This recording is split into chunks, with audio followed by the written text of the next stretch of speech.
Alhamdulillah, alladzi bi ni'matihi tatimmus shalihat. Segala puji bagi Allah Jalla Jalaluh yang karena nikmatnya kebaikan-kebaikan menjadi sempurna. Ketaatan yang dapat kita lakukan dengan baik. Puasa yang dapat kita laksanakan di hari ini. Plus kita ngaji bareng-bareng dengan suasana online di tempat kita masing-masing. Ini nikmat yang Allah berikan kepada kita, yang kalau bukan karena rahmat dari Allah nggak bisa kita jalani. Semoga Allah membantu kita, menolong kita untuk pandai-pandai mensyukuri nikmat yang Allah berikan. Allahumma salli wa sallim ala abdika wa rasulika sayyidina wa maulana Muhammad wa ala alihi wa ashabihi ajma'in, amma ba'd. Ahibati fillah, terus terang tema yang kita angkat ini buat ana sendiri yang mempersiapkan tema ini menarik sekali. Bicara evaluasi Ramadan. Kenapa kita perlu evaluasi? Karena kita belum selesai. Masih ada kesempatan buat kita untuk memperbaiki. Biasanya ya, kesuksesan sebuah program di sebuah lembaga itu tidak luput dari adanya MONEF. MONEF itu singkatan dari monitoring dan evaluasi. Jadi sebelum kita mengevaluasi, yang perlu dilakukan adalah memonitor kegiatan yang sedang dilakukan. Sehingga apabila monitor itu dilakukan dengan baik ya, mengawasi kegiatan yang sedang berlangsung, apakah tetap dalam jalurnya atau tidak. Kemudian setelah dimonitor, udah dilihat, udah diawasin, disitulah terjadi evaluasi. Ahibati fillah, tanpa adanya evaluasi, sebagian kita ini ya merasa programnya udah sukses. Itu yang punya program. Tapi sebagian kita nggak punya program. Dia nggak punya target di bulan Ramadan ini. Sehingga apa yang mau dievaluasi? Dia nggak punya perencanaan. Dalam perencanaan itu kemudian ditetapkan kegiatannya apa saja untuk mencapai perencanaan tersebut. Maka nggak akan ada evaluasi. Dia juga tidak memonitor. Subhanallah jamaah. Ibadah puasa ini untuk sebagian orang menjadi tradisi dan budaya yang tidak perlu ada perencanaan di sana, tidak perlu ada target yang hendak dicapai di sana, sehingga nanti ya tidak perlu adanya monitoring, tidak perlu adanya evaluasi. Oleh karena itu banyak orang-orang yang tidak sukses. 20 tahun dia Ramadan, 30 tahun dia Ramadan. Nggak pernah dia mengadakan evaluasi. Karena menurut dia, aku udah puasa gitu. Udah selesai, apa lagi? Kan kewajiban puasa. Ahibati fillah, Allah Azza wa Jal menciptakan kita untuk mengabdi kepadanya. Allah mengatakan, وَمَا خَلَقْتُ الْجِنَّ وَالْإِنْسَ إِلَّا لِيَعْبُدُونِ. Tidaklah aku ciptakan bangsa jin dan manusia kecuali untuk mengabdi kepadaku, kata Allah SWT.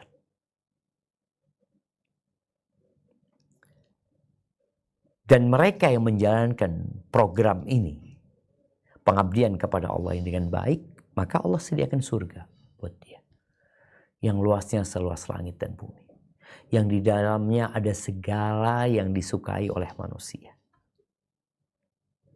Tapi yang tidak menjalankan tugas ini dengan baik, bahkan merasa yang dia lakukan itu sudah baik, maka neraka tempatnya. Jadi banyak orang dalam kehidupan dunia ini yang merasa sih ya sudah baik ya. Coba ana minta dibuka surat Al-Kahfi. Surat Al-Kahfi ya halaman terakhir ya. Tunggu. Ayat 103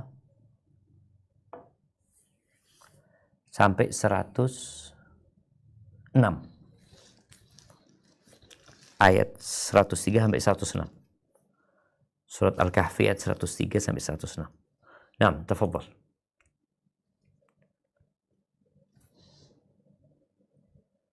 أعوذ بالله من الشيطان الرجيم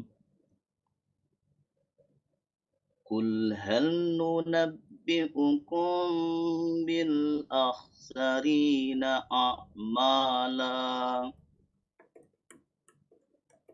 الذين ضل سعيهم في الحياة الدنيا وهم يحسبون أنهم يحسنون صنعا أولئك الذين كفروا بآيات ربهم ولقائه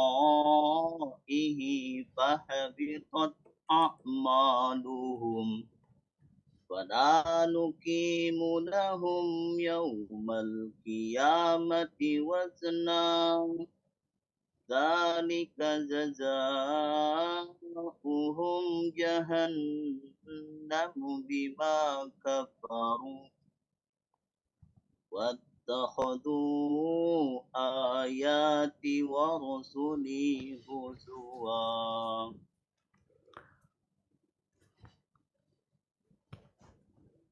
Nah, artinya? Katakanlah, apakah akan kami beritahukan kepadamu tentang orang-orang yang paling merugi perbuatannya, yaitu orang-orang yang telah sia-sia perbuatannya dalam kehidupan dunia ini, sedangkan mereka menyangka bahwa mereka berbuat sebaik-baiknya.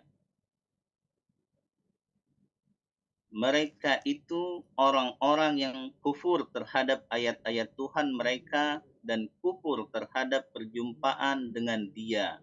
Maka hapuslah amalan-amalan mereka dan kami tidak mengadakan suatu penilaian bagi amalan mereka pada hari kiamat. Demikianlah balasan mereka itu neraka Jahannam, disebabkan kekafiran mereka dan disebabkan mereka menjadikan ayat-ayatku dan rasul-rasulku sebagai olok-olok. Barakallahu fikum.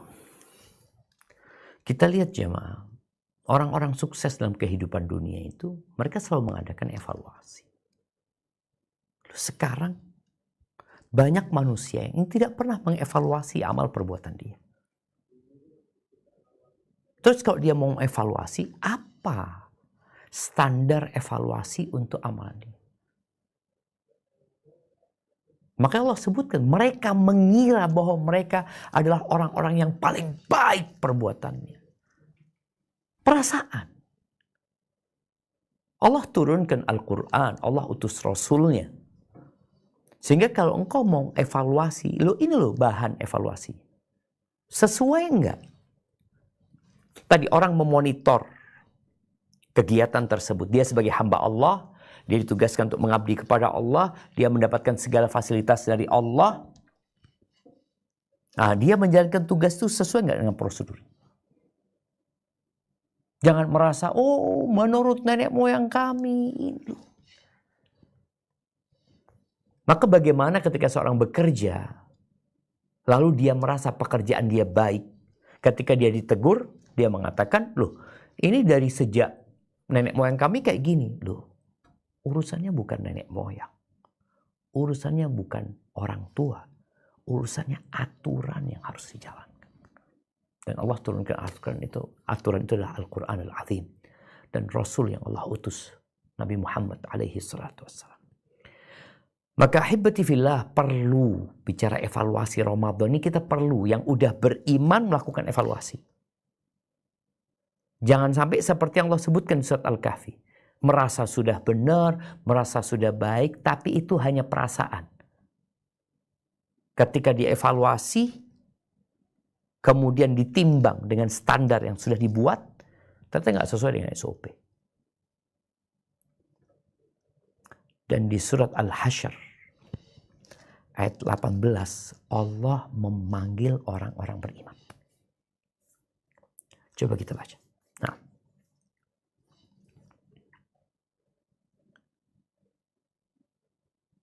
أعوذ بالله من الشيطان الرجيم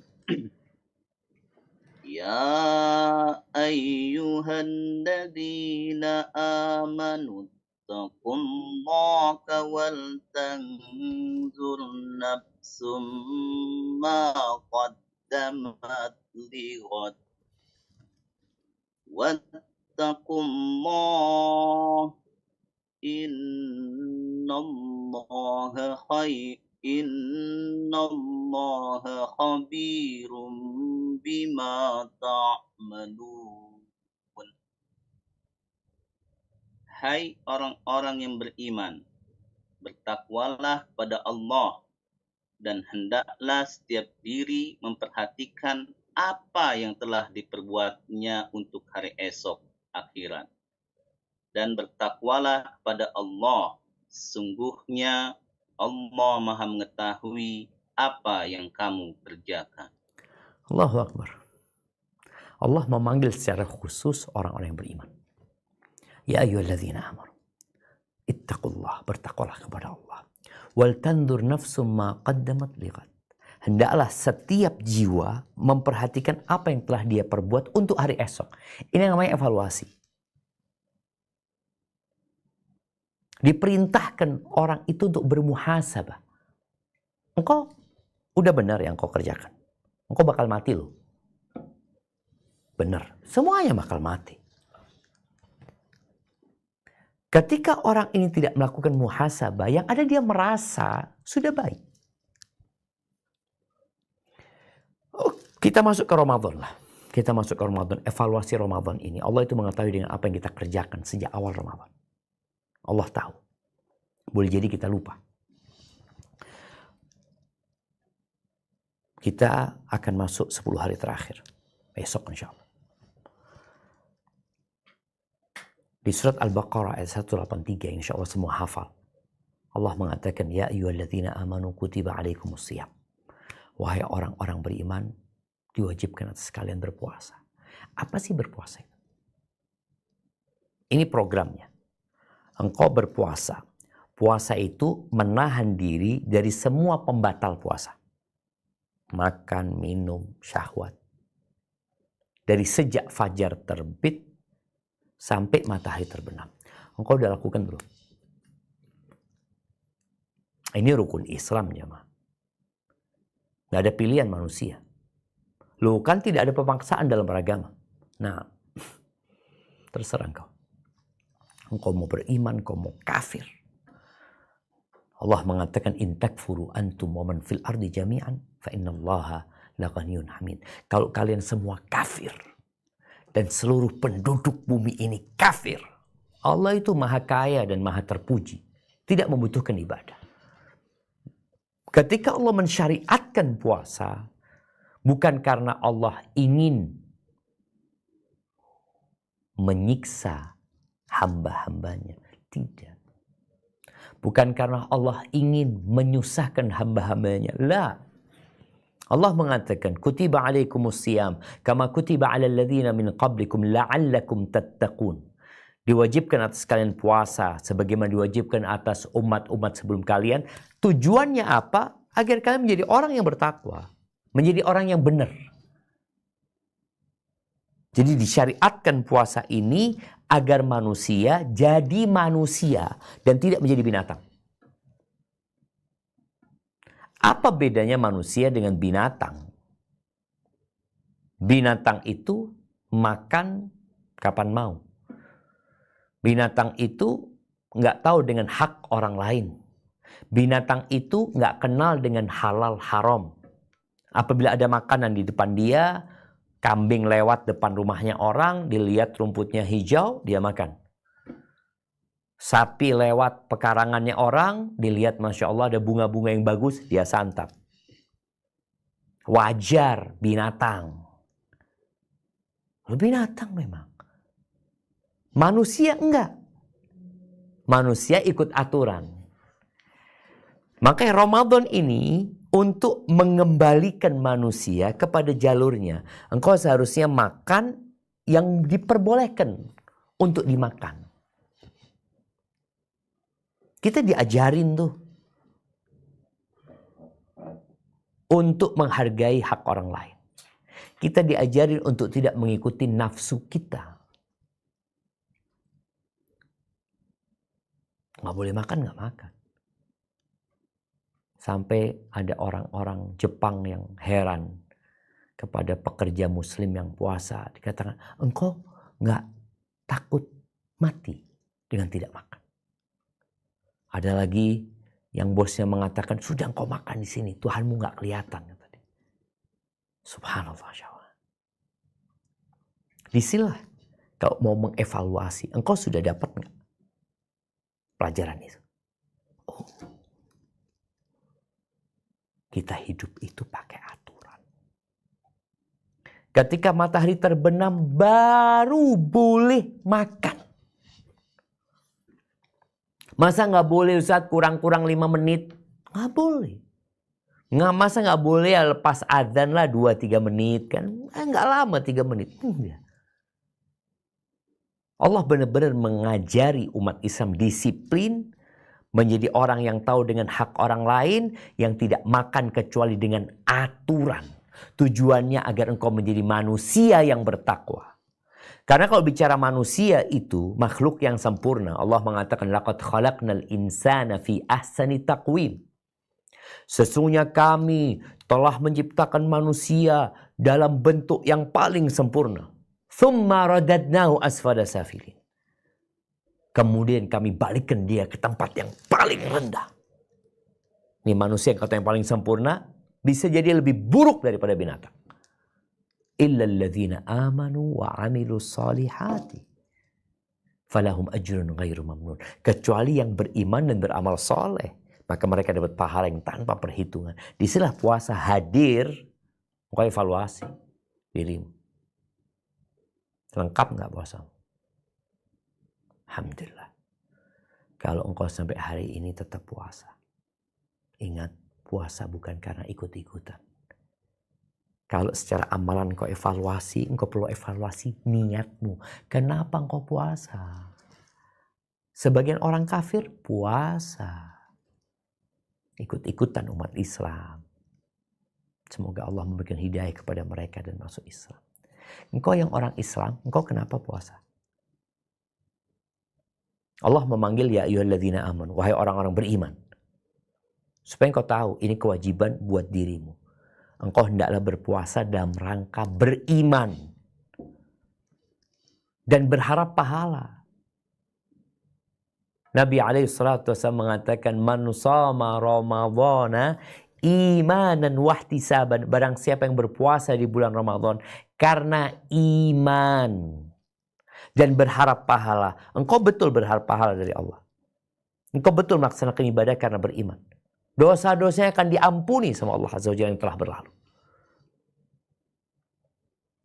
Insya Allah nih, orang yang karena iman dan berharap pahala, puasanya akan terjaga.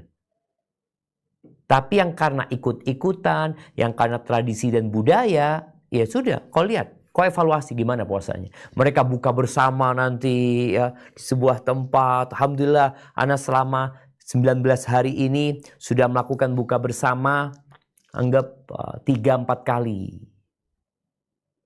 Sebagian orang yang buka bersama, gak sholat. Loh, antum gimana sih? Rukun Islam yang pertama itu 2 kalimat syahadat. Rukun Islam yang kedua itu sholat. Nih kalau engkau mau mengevaluasi, evaluasi. Baru puasa. Maka banyak orang mengadakan buka bersama. Sholatnya berantakan. Puasa ini bukan bicara makan.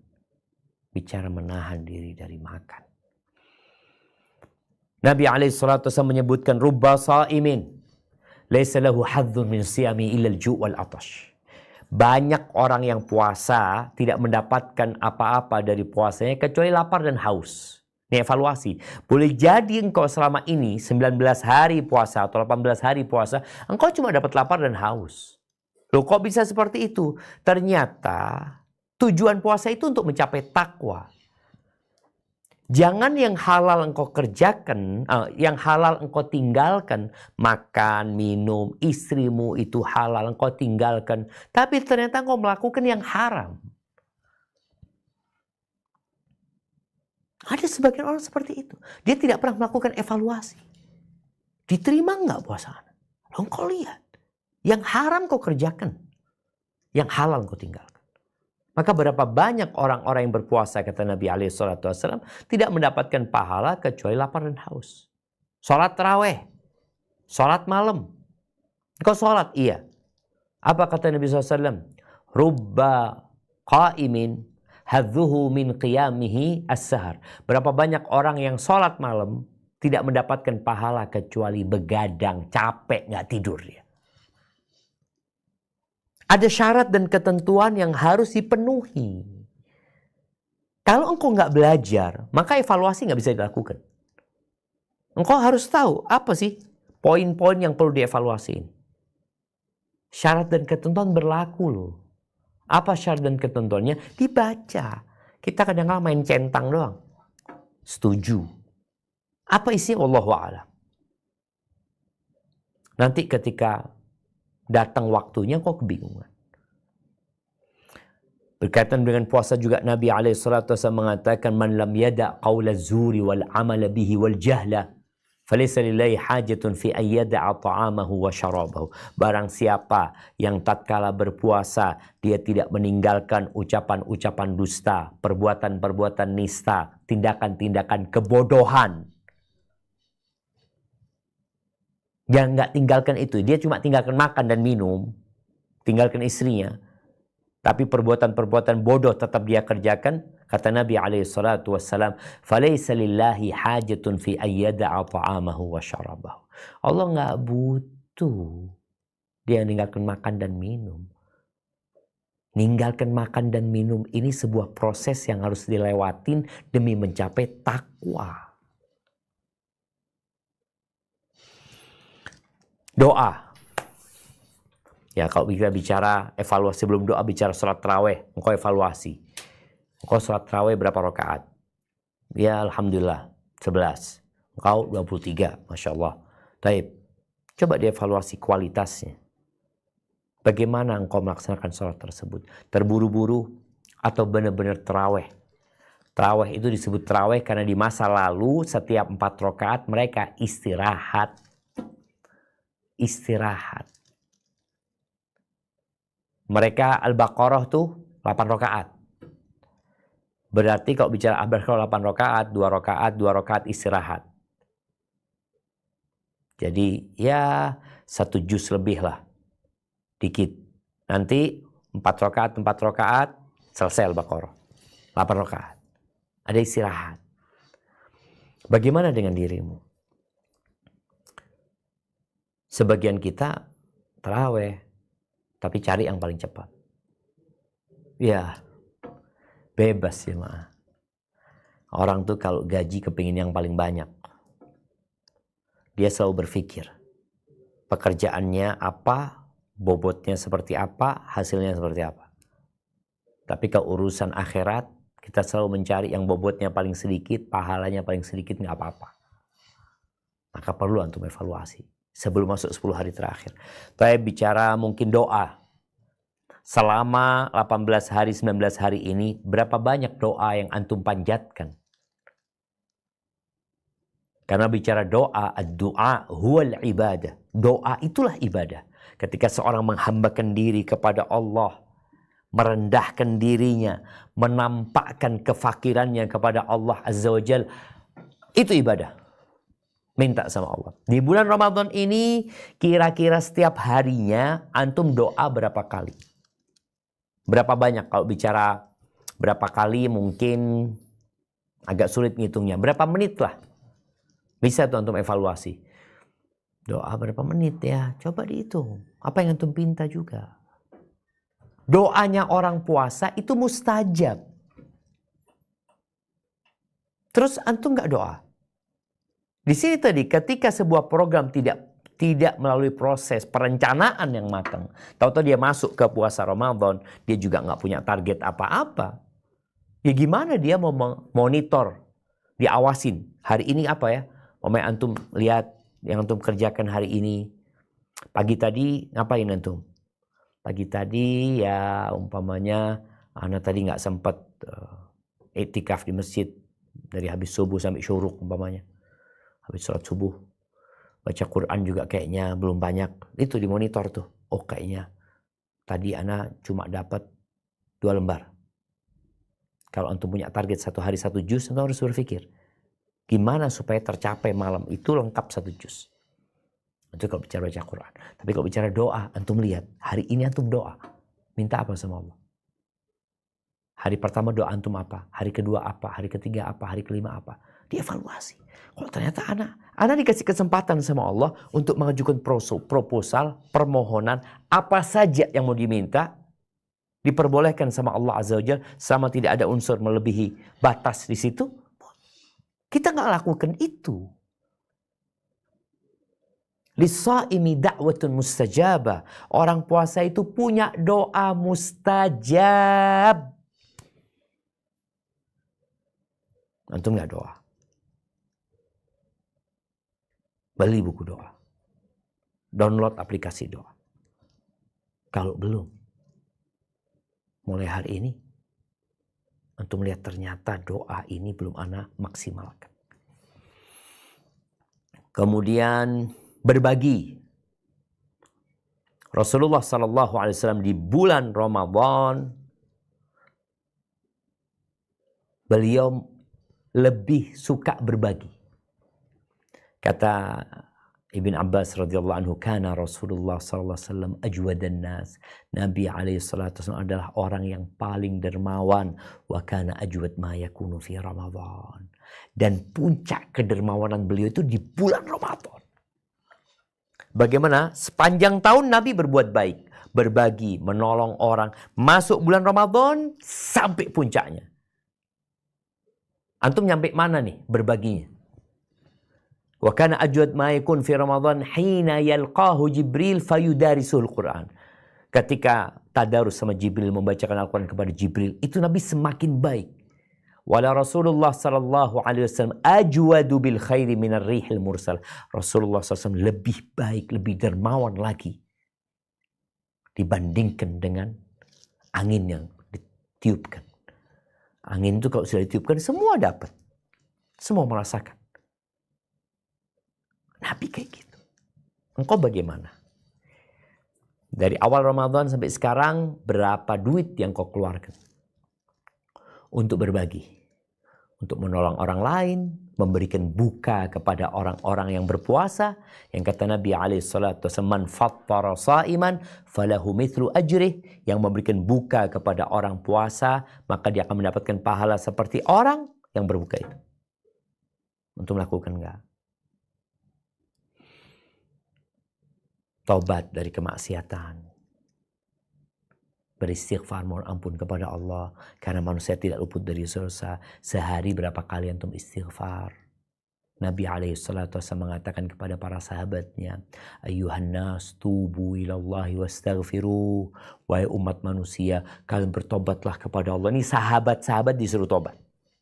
Dan mohonlah ampun kepada Allah Azza wa Jal. Fa inni atubu ilallahi wa astaghfiruhu fil yaumi akthar min 70 marrah. Dalam sehari aku bertobat, mohon ampun kepada Allah lebih dari 70 kali. Coba antum evaluasi. Karena kadangkala kita ini puasa jadi lemes. Seharusnya semangat beribadah karena berada di bulan yang penuh dengan rahmat. Berada di tempat pada saat setan-setan dibelenggu. Pada saat pintu surga dibuka, pintu neraka ditutup. Kita jadi santai. Dan amalan apa saja berbakti sama orang tua ya. Antum lihat bagaimana silaturahmi antum selama 20 hari ini. Anggap 20 hari ini. Kita mau masuk 10 hari terakhir. Evaluasi ini bermanfaat buat kita untuk 10 hari terakhir.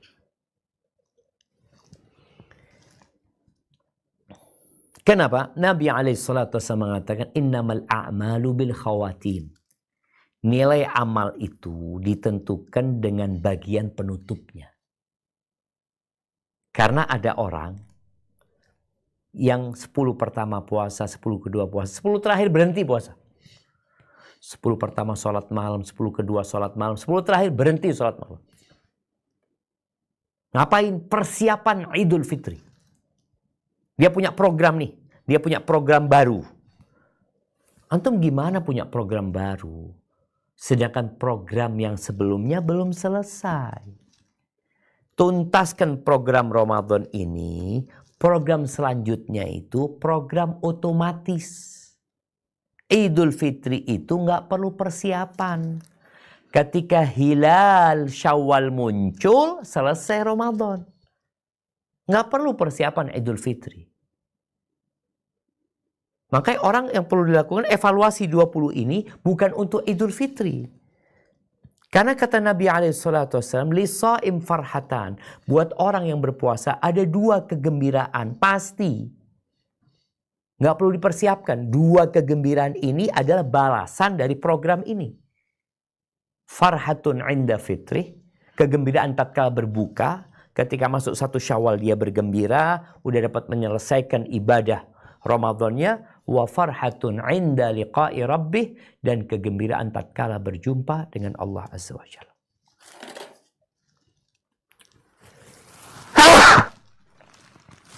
Alhamdulillah.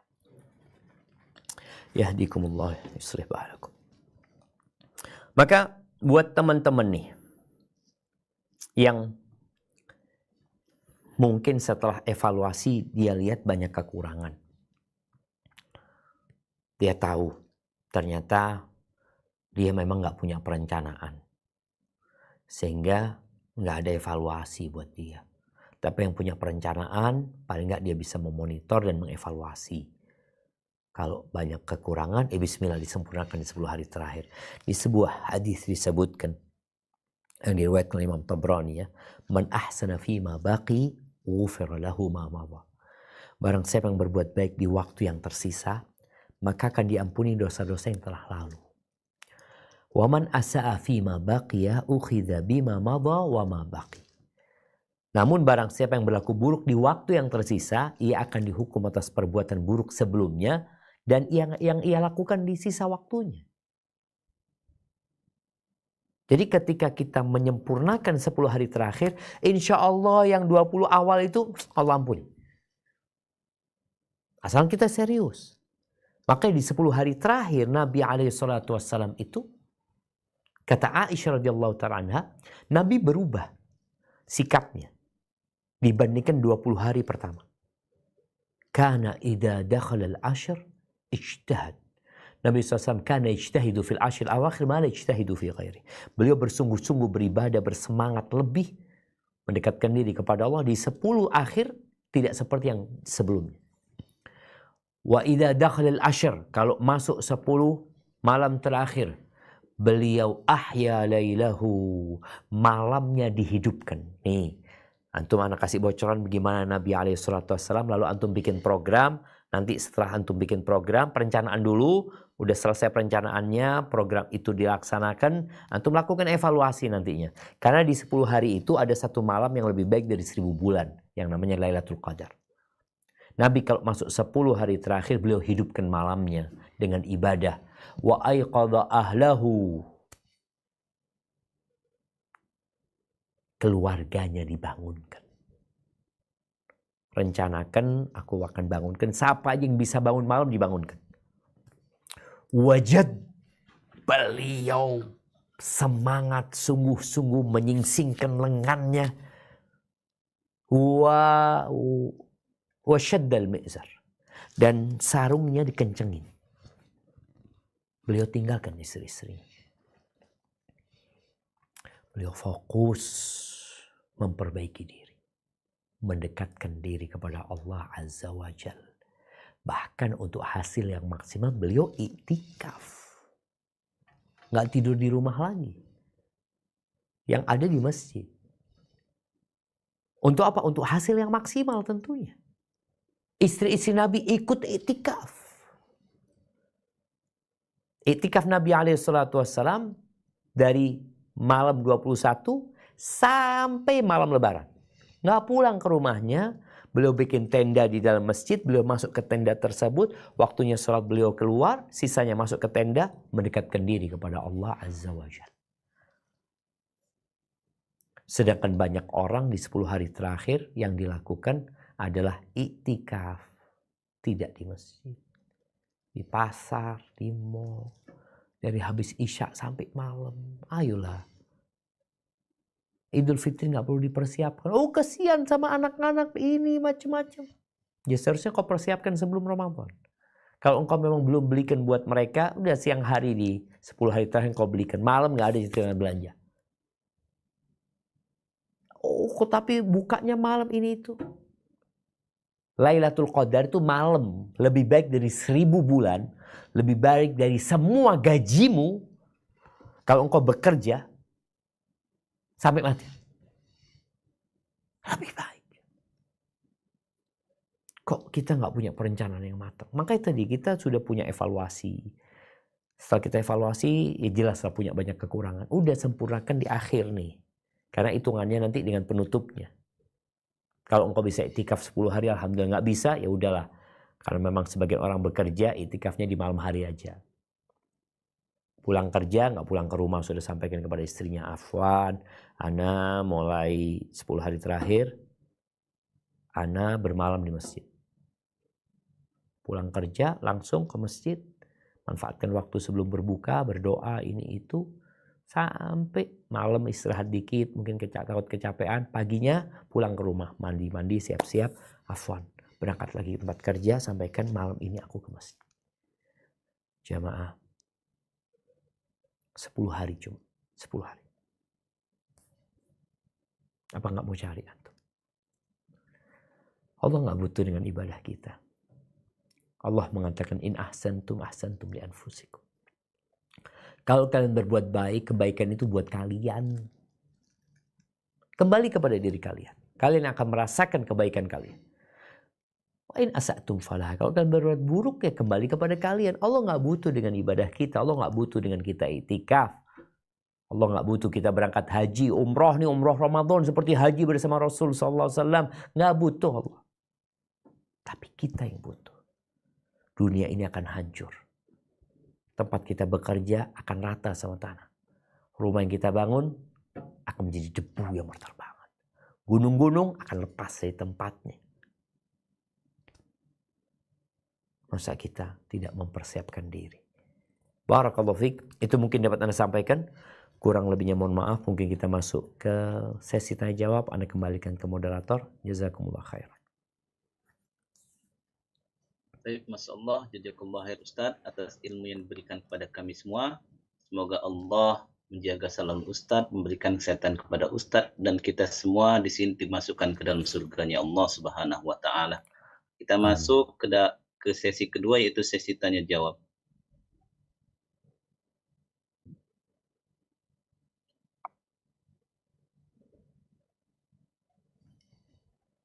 Izin bertanya. Kita sebagai orang beriman, kita berpuasa dan kewajiban menahan diri dari makan dan hawa nafsu. Saya melihat puasa melakukan haram, tetap sholat, berbuat zina dan perbuatan nista, berdusta dan bergibah masih dilakukan. Bagaimana solusinya? tarawih membaca juz 30 yang surat pendek. Di sana surat yang panjang, surat Yasin dan Al-Baqarah juz 1 berdoa 15 menit.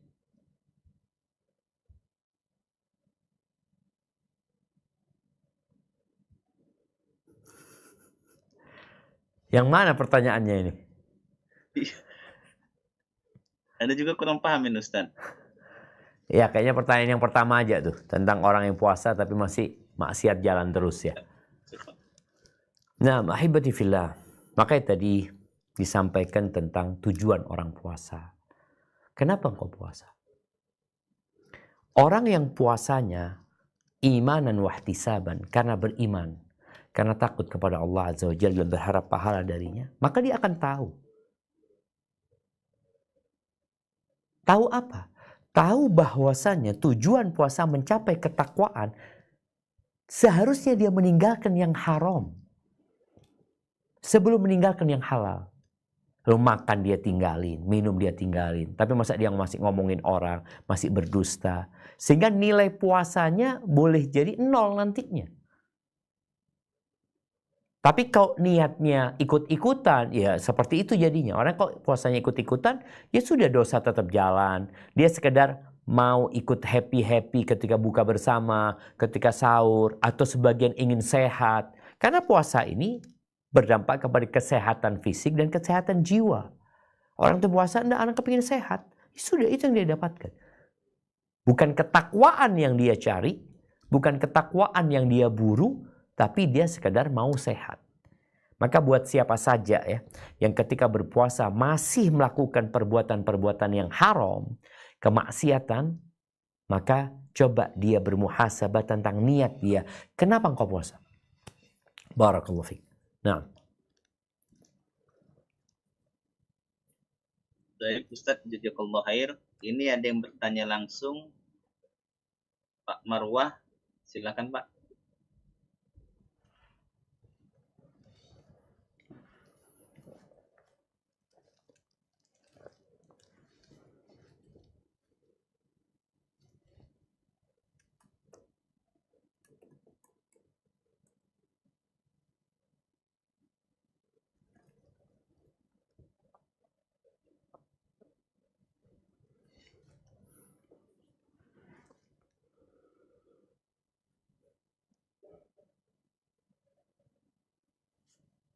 Pak Marwah, kalau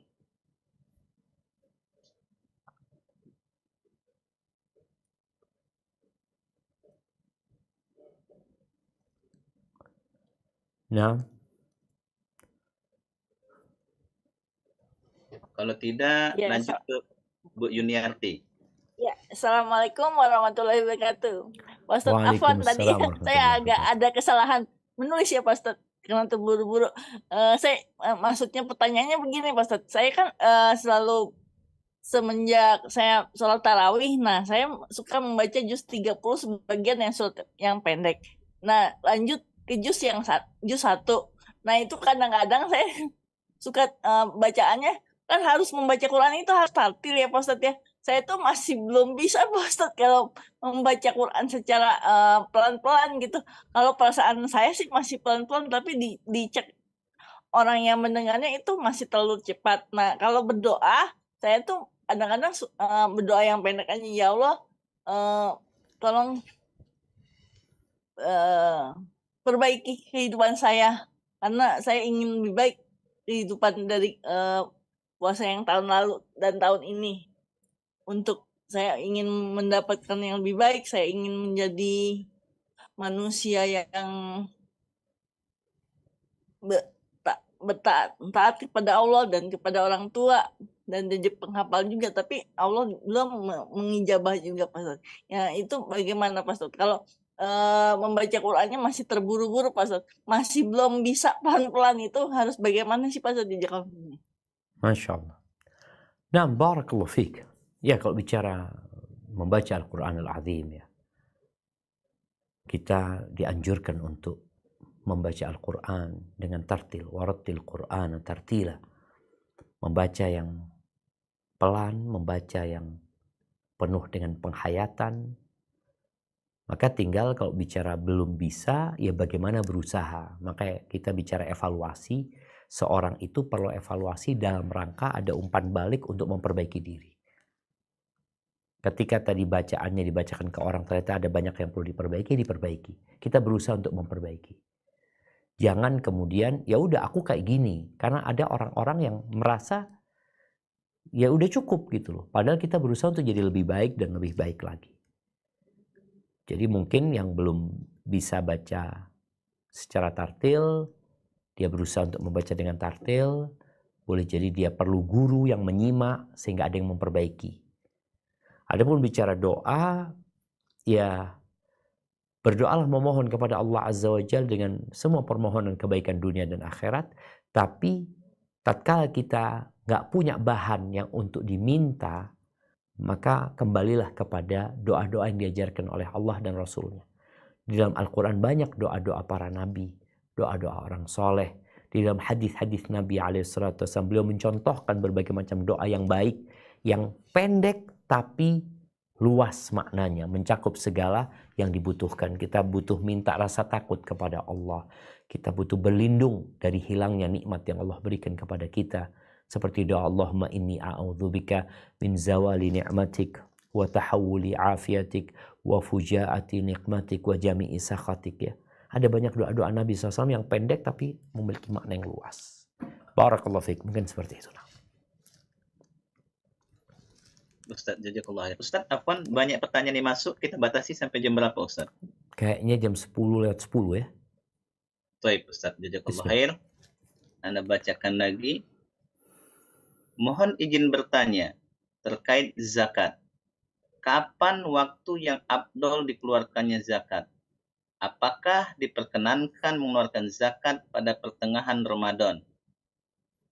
Masya Allah, barakallahu fiik. Iya, berkaitan dengan zakat fitrah. Maka yang lebih utama zakat fitrah itu dikeluarkan di akhir Ramadan. Jadi keluarkan zakat itu dalam rangka kita menebus ya adanya kekurangan-kekurangan kita di puasa kita. Yang kedua, untuk memberikan makan kepada fakir miskin pada saat Idul Fitri. Jadi kalau diberikan di awal, ya dimakan habis. Tapi diberikan di akhir, ya sebagian ulama membolehkan sehari 2 hari sebelum Idul Fitri, diperbolehkan. Tapi kalau kita berikan pas hari Idul Fitri sebelum kita sholat, itu akan lebih baik lagi. Tapi kalau tidak memungkinkan, ya udah sehari atau 2 hari sebelumnya, karena tujuannya adalah untuk membersihkan diri dari hal-hal yang mungkin kurang baik saat kita berpuasa. Yang kedua, untuk memberikan makan kepada fakir miskin sehingga mereka tidak minta-minta di hari lebaran itu. Barakallahu fikum. Nah, kalau mau dititipkan boleh gitu. Artinya zakatnya dititipkan sekarang tapi pembagiannya tetap nanti sebelum Idul Fitri. Barakallahu fikum. Nah. Saya Ustaz, jazakallah khair. Yang ingin bertanya langsung Pak Sutarmi Sudarto. Silakan Pak.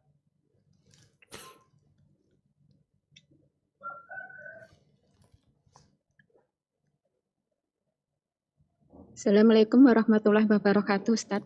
Masya Allah, bukan bapak ternyata ibu nih. Iya ibu, tafadhal ibu. Afwan. Nah. Afwan. Assalamualaikum Ustaz. Nah, tafadhal ibu. Izin tanya tentang ini turunnya Al-Quran. Apakah ada perbedaan ya Ustaz ketika Allah menurunkan Al-Quran pada malam kemuliaan yaitu Lailatul Qadar dengan malam Furqan? Mohon pencerahannya, itu aja Ustaz. Jazakallahu khairan. Barakallahu fikum. Iya, berkaitan dengan nuzulul Quran yang banyak dikenal oleh orang itu pada tanggal 17 Ramadan ya. Jadi tanggal 17 Ramadan itu adalah tanggal peperangan Badar. Jadi Yaumul Furqan, Yaumul Taqal Jam'an. Bagaimana Tanggal 17 itu umat Islam perang Badar dan Allah memberikan kemenangan kepada umat Islam. Tapi bukan berarti Quran diturunkan di tanggal 17 itu. Kenapa? Karena Al-Quran turun di malam Lailatul Qadar. Inna anzalnahu fi Lailatul Qadar. Dan beberapa hadis yang disahihkan para ulama yang menjelaskan Taurat diturunkan di tanggal sekian, ya, Injil diturunkan di tanggal sekian, kemudian Quran diturunkan di hari 24 dari bulan Ramadan, ya, seperti itu. Dan kalau melihat dari hadis-hadis Nabi sallallahu alaihi wasallam, memang yang namanya Lailatul Qadar itu ya di 10 hari terakhir. Yang jelas Allah menurunkan Al-Quran itu di bulan Ramadan. Allah mengatakan syahrul Ramadan alladzi unzila fihi al-Quran. Ketika Nabi SAW mencari itu Lailatul Qadar, beliau awalnya iktikaf di 10 malam pertama. Kemudian beliau iktikaf di 10 malam kedua. Sahabat akhirnya udah bubar tuh, mereka udah pada pulang. Akhirnya Nabi SAW mendapatkan wahyu, beliau mengatakan kepada para sahabatnya, man kana mu'takifan, yang ingin iktikaf, hendaklah iktikaf di 10 hari terakhir. Karena ternyata Lailatul Qadar itu di 10 hari terakhir. Seperti itu. Hadza wallahu a'lam bissawab. Nah. Baik Ustaz, syukran jazakallahu khair. Anda melanjutkan pertanyaan berikutnya. Saya mendapatkan undangan buka bersama dan ramah tamah di perumahan untuk seluruh warga, baik muslim atau non-muslim. Gimana? Afwan? Seorang yang sedang belajar sunnah. Sebagai seorang yang sedang belajar ulangin sunnah. dari awal pertanyaannya. Oh, taib. Afwan. Izin bertanya. Saya mendapatkan undangan buka bersama dan ramah tamah di perumahan untuk seluruh warga baik muslim atau muslim. Sebagai seorang yang sedang belajar, bagaimana sikap terbaik atas undangan tersebut, di mana di dalamnya ada ikhtilat berlebihan dalam makan, foto-foto, kadang telat sholat maghrib dan lain-lain. Mana yang lebih baik hadir atau tidak? Beberapa tahun ini saya memilih tidak hadir. Dan mohon arahan bagaimana agar bukber lebih manfaat ke depannya, insya Allah. Masya Allah. Nah, ahibati fillah. Ya, dalam kehidupan bermasyarakat, terkadang ada kegiatan-kegiatan yang dilakukan tapi mengandung unsur maksiat. Kalau memang benar ada unsur kemaksiatan di situ. Kalau kita bisa datang dan mengingkari kemungkaran tersebut, maka seorang muslim berusaha untuk mengingkari kemungkaran yang ada. Tidak membiarkan kemungkaran itu terjadi. Atau kalau dia hadir dan dapat mengurangi kemungkaran tersebut, maka hadirlah untuk mengurangi kemungkaran tadi. Tapi kalau ternyata tidak, dia tidak akan dapat mengingkari kemungkaran tersebut, walau bisa mengurangi kemungkaran tersebut, ya demi menjaga hubungan sosial itu, mungkin datanglah pada saat belum diadakan kemungkaran tadi.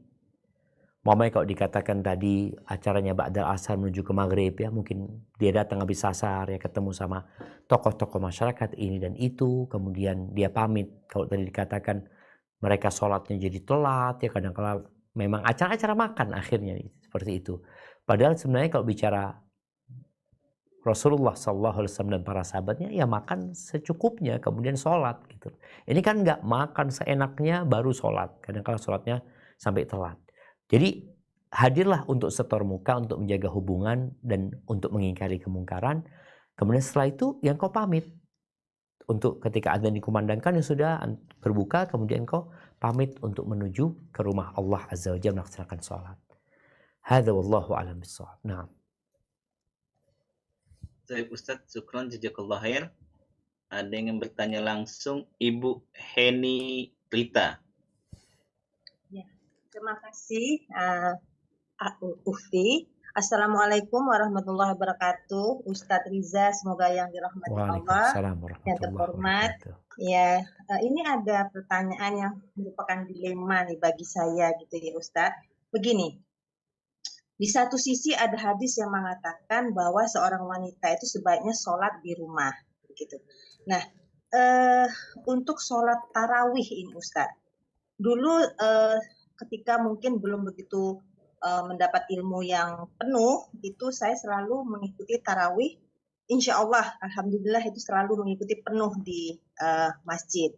Nah, belakangan ini karena memang kebetulan saya masih bekerja begitu Ustadz, itu dirasakan sekali kalau pulang kerja itu untuk mengatur waktu itu dengan aktivitas yang semakin setelah COVID ini begitu padatnya, sehingga terkesan tuh kalau mau tarawih ke masjid tuh selalu tergesa-gesa gitu Ustadz. Nah, pertanyaan saya, apakah sebaiknya kalau melihat amal memang kita lebih baik sholat berjamaah, tentunya lebih besar amalnya. Nah, dengan kasus seperti ini sebaiknya saya memaksakan tetap mengatur untuk tetap tarawih ke masjid berjamaah, atau saya melakukannya sendiri di rumah, gitu lebih baik. Itu pertama Ustadz. Yang kedua, kemudian saya menanyakan mengenai sebaiknya kalau ketika kita sahur itu kita bisa melakukan istighfar sebanyak-banyaknya. Nah, pertanyaan saya, istighfar ini merupakan satu rangkaian ketika kita melakukan sholat tahajud, setelah tahajud kita melakukan istighfar sebanyak-banyaknya, atau kadang wanita kan begitu setelah sahur nih sibuk nih membersihkan dan lain sebagainya, atau istighfar ini berdiri sendiri setelah sahur, mungkin kita sambil duduk begitu kita melakukan istighfar tersendiri. Begitu saja Ustadz, jazakallah khairan. Terima kasih Ustadz. Iya, barakallahu fiik. Nah, yang pertama ana ingin memperbaiki penyebutan nama ana, karena banyak orang yang salah nyebut nama ana itu Syafiq. Riza itu namanya bapak saya. Jadi Syafiq bin Riza bin Hasan bahasa lama. Jadi banyak orang mengatakan Ustadz Riza. Akhirnya bapak ana yang dibawa-bawa nanti. Baik, kembali kepada pertanyaan yang ditanyakan ya, tentang sholat tarawih buat para wanita di rumah apa di masjid ya. Sebenarnya sholat tarawih ini sholat sunnah yang ditekankan. Yang ditekankan, adapun buat para wanita tetap sebenarnya yang lebih afdol itu di rumah. Nabi SAW mengatakan, la tamna'u ima Allah al-masajid, jangan kalian larang hamba-hamba Allah untuk ke rumah-rumah Allah, wa buyutuhunna khairun lahunna, dan rumah-rumah mereka lebih baik buat mereka. Walaupun Anda membaca beberapa pembahasan ya, belum terlalu dalam, yang mereka berpendapat sholat tarawih ini sudah menjadi syiar gitu loh. Sehingga ya namanya syiar ya bagaimana kita meramaikan syiar tersebut. Tapi tetap berdasarkan hadis yang tadi dibacakan, sholatnya perempuan di rumah lebih utama daripada di masjid. Tapi ada kondisi yang mungkin kalau perempuan ini sholat di rumahnya, dia nggak bisa panjang bacaannya. Karena suasananya tidak memotivasi dia untuk sholat yang panjang. Kalau di masjid kan ikut imam. Nah, mungkin perempuan-perempuan bisa mengadakan sholat tarawih di rumah dengan imam berjamaah. Sebagaimana Aisyah radhiyallahu ta'ala anha dengan beberapa wanita itu mengadakan sholat tarawih di rumahnya. Imamnya dipanggil seorang laki-laki jadi imam. Tapi mereka sholatnya tetap di rumah. Jadi tidak di masjid. Mungkin itu kalau mau menggabungkan tadi, kalau memang bisa mengadakan sholat tarawih di rumah, bawa imam yang bacaannya bagus, yang panjang bacaannya, insya Allah mungkin lebih utama daripada dia ke masjid nantinya. Tapi kalau dia nggak ada, pilihannya dua. Di rumah dia sholatnya berantakan, atau di masjid, tapi sholatnya bisa panjang dan ikut bersama imam. Ini berkaitan dengan sholat tarawih tadi. Jadi pilihannya sebenarnya boleh ke masjid, kalau bicara lebih utama di rumah mungkin bagi wanita lebih utama, asalkan ya kualitasnya, kalau bicara kualitasnya sama ya, di masjid umpamanya 1 juz, di rumah 1 juz, di rumah lebih baik umpamanya seperti itu. Tapi kalau umpamanya di rumah setengah juz, di masjid bisa 1 juz dan lebih khusyuk, mungkin jadinya di masjid dia. Jadi dia kehilangan fadilah tempat, tapi dia mendapatkan fadilah dari kualitas ibadah yang dia kerjakan. Berkaitan dengan istighfar, Allah Azza wa Jalla mengatakan wabil ashari hum yastaghfirun, ya. Dan orang-orang penghuni surga itu ketika hidup di dunia, di waktu sahur mereka beristighfar. Ini bukan berkaitan dengan makan sahur ya sebenarnya ya. Berkaitan dengan waktu sahurnya. Jadi nggak harus orang itu berpuasa. Seorang wanita yang sedang tidak berpuasa di akhir malam dia istighfar. Laki-laki pun seperti itu. Mungkin dia nggak sholat malam, dia capek, dia memperbanyak istighfar. Istighfar itu bisa dilakukan dengan duduk, bisa dilakukan dengan berdiri, bebas. Jadi yang jelas dia memperbanyak istighfar. Jadi kesibukan wanita kalau memang tadi dia harus melakukan beberapa kerjaan yang sambil nunggu subuh, ya sudah. Jangan kemudian melakukan pekerjaan tanpa ada nilai ibadahnya. Tapi bagaimana kau bersih-bersih lisanmu dan hatimu mengatakan Rabbighfirli wa tub alayya innaka antat tawwabur rahim atau astaghfirullah wa atubu ilaik. Barakallahu fiik. Mungkin seperti itu. Saya Ustaz, syukran, jazakallah khair.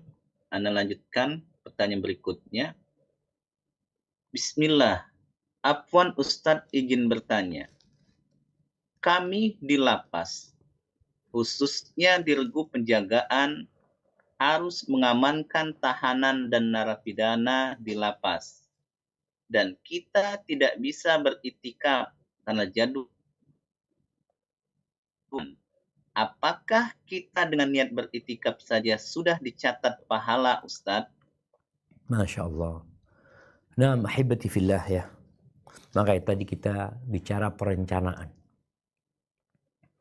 Merencanakan program itu dilaksanakan, kemudian dimonitor, kemudian dievaluasi, kemudian nanti ada umpan balik untuk ada tindakan yang diambil. Setiap orang tahu dengan dirinya. Dia tahu dia kerja di mana. Ada pekerjaan yang nggak bisa ditinggal. Ada pekerjaan yang bisa ditinggal, tapi Anda harus mengajukan cuti. Nah, 10 hari terakhir ini layak untuk kita mengajukan cuti. Layak ya. Kalau orang punya cuti, itu layak. Kenapa? Di situ ada yang lebih baik dari 1000 bulan gitu. Kadangkala ada orang yang merantau bertahun-tahun nggak pulang, nggak masalah. Sama istrinya nggak pulang juga nggak apa-apa 1 tahun gitu. Ketika bicara iktikaf, oh saya punya istri, saya punya anak. Makanya tadi perlu ada perencanaan. Merencanakan sebelumnya aku mau cuti. Tapi kalau nggak bisa cuti udah direncanakan seperti apa yang bisa engkau kerjakan di 10 hari terakhir ini. Tadi seorang yang kerja di lapas, dia boleh jadi kerjanya di waktu yang malam. Sehingga dia nggak bisa iktikaf di masjid. Ya ini manfaatkan waktunya. Dia punya niat iktikaf tapi nggak mampu, insya Allah ditulis tuh iktikaf dia. Tapi ketika dia kosong, dia ke masjid. Mamanya dia 10 hari kadang-kala ada shift malam, shift siang. Ketika mamanya shift siang, ya dia malamnya udah nggak pulang. Berangkat ke masjid, dia iktikaf. Tapi ketika tidak mampu, maka dia kerjakan tugasnya. Dan di tempat dia bekerja itu, dia bisa memperbanyak ibadah. Apalagi kalau kerjanya cuma pengamanan ya, seperti satpam. Kadang kerjanya cuma diem, mengawasi, menjaga, sehingga lisan dia bisa berzikir, lisan dia bisa beristighfar, memperbanyak bacaan Allahumma innaka afuun tuhibbul afwa fa'fu anni. Artinya ada kesempatan, dia nggak tidur dibayar, dan dia bisa dapat Lailatul Qadar. Kembali bagaimana engkau merencanakannya. Hadza wallahu a'lam bishawab. Ustaz, syukran, jazakallah khair. Mungkin pertanyaan terakhir karena jam sudah pukul 10:07. Tafadhal. Ingin bertanya langsung Ummu Nur.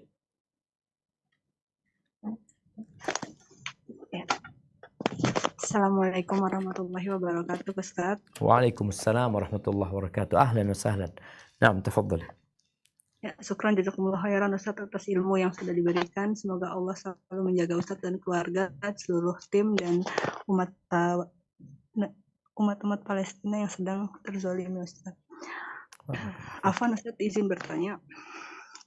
Perihal kekhusyuan sholat Ustaz dalam beribadah di bulan Ramadan ini. Ada yang bilang jika Allah menerima ibadah kita akan bisa melakukan ibadah lain dengan baik. Nah, yang ingin saya tanyakan yang pertama, jika kesulitan khusyuk dalam sholat, itu apakah tanda kita tuh terlalu banyak dosa, Ustadz? Padahal hati itu sudah bertekad untuk khusyuk dalam sholat, tapi sering sekali lupa dalam dan tidak khusyuk gitu. Itu bagaimana, Ustadz? Dan yang kedua tadi perihal zakat ya, zakat mal. Kan guru itu kan termasuk yang dalam 8 golongan zakat ya Ustadz. Nah, kita kan sedangkan kita tidak, jika kita ingin memberikan zakat mal kepada guru, tapi kondisinya kita tidak tahu nih guru itu sebenarnya kondisinya mampu atau tidak, karena kan tidak nggak mungkin menanya gitu Ustadz. Itu apakah boleh Ustadz? Ataupun dengan keluarga kerabat terdekat yang mereka nggak memperlihatkan mereka tidak mampu, tapi yang kita lihat sepenglihatan kita sepertinya perlu dizakati. Itu bagaimana Ustadz?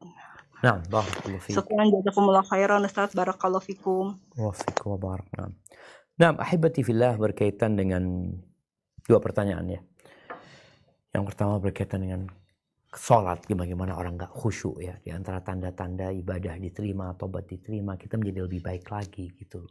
Gimana dengan orang yang ibadahnya sulit untuk khusyuk? Ya boleh jadi karena dosa-dosa kita. Jadi kita jangan pernah merasa sudah bersih. Jangan merasa anak sudah baik, tapi kenapa anak sholatnya kok masih seperti ini? Nah, ini sebagai tanda dia nggak baik. Ketika orang merasa sudah baik, ini sebagai tanda dia belum baik. Tapi orang yang merasa takut kepada Allah, dia punya banyak kekurangan sehingga dia beristighfar, mohon ampun ya. Insya Allah sholatnya akan jadi lebih baik. Maka coba ibu ketika merasakan tadi, kok kayaknya anak sulit untuk khusyuk ya. Padahal semua trik dan tips untuk khusyuk sudah dilakukan, boleh jadi karena dosa-dosa kita. Perbanyak istighfar, mohon ampun kepada Allah Azza wa Jalla. Kemudian masuklah ke dalam sholat dalam kondisi memang kita meninggalkan dunia kita. Bahkan kita beranggapan mungkin ini sholat terakhir kita. Adapun pertanyaan yang kedua, ya bicara zakat, insya Allah kita semua tahu bahwasanya tadi bicara zakat fitri ya, ini zakat mal. Zakat fitri jelas buat fakir miskin, ada yang berpendapat untuk 8 golongan tapi lebih kepada fakir miskin. Adapun zakat mal ada 8 golongan yang Allah sebutkan di surat At-Taubah ayat 60. Mungkin nanti bisa dilihat kembali di sana. Kalau kita ragu kepada orang, karena tadi ibu sudah menyebutkan ini ada seorang guru, kita nggak tahu dia mampu atau tidak. Karena guru ini mendapatkan zakat bukan karena profesinya, tapi dikarenakan dia masuk dalam 8 golongan tersebut. Apa yang harus dilakukan? Dipastikan. Kalau memang tadi ibu mengatakan nggak mungkin tanya, maka tanya. Sampaikan, aku nih ada uang zakat, Anda nggak tahu antum berhak atau tidak. Ketika dia mengatakan, insya Allah Anda berhak, ya sudah. Karena ada orang yang tidak menampakkan kemiskinan, boleh jadi dia susah hidupnya. Dia tapi nggak pernah mengeluh ini dan itu. Maka untuk yang ragu-ragu, tolong ditanyakan. Pertanyaannya modelnya gini, Afwan, aku ada uang zakat, aku ingin berikan kepadamu, tapi aku nggak tahu kau berhak atau tidak. Kalau dia orang yang takut kepada Allah, insya Allah dia tidak akan ambil. Kalau dia tidak termasuk. Tapi kalau kita lihat nih orang memang nggak bertakwa kepada Allah, ya dia ada fulus, nggak mungkin dia tolak seperti itu. Barakallahu fiik. Mungkin itu yang dapat Ana sampaikan pada kesempatan kali ini. Nasihat Ana, ketika engkau tidak mampu untuk beribadah dengan maksimal, maka mintalah tolong kepada Allah dengan maksimal.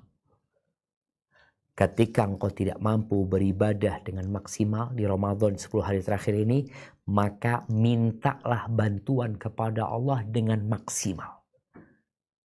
Karena Allah berjanji, ud'uni astajib lakum. Kata Allah, mintalah kepada aku, pasti aku kabulkan. Barakallahu fiik, Anda kembalikan ke moderator. Kurang lebihnya mohon maaf. Tafadhal.